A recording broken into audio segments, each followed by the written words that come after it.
What's up, guys? Welcome back to the Bard Story videos. In today's video, we are going to be continuing the story of Two Hawks in a Day.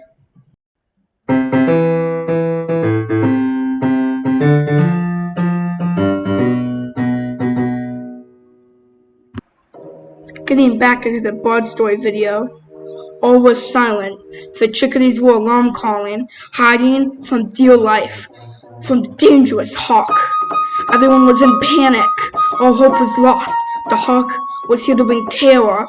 The chickadees, so scared.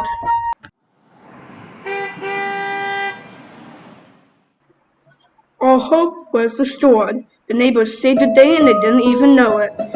Now the birds are eating on the ground and also eating at the feeders. That's it for the Bard Story video. Hope you enjoyed.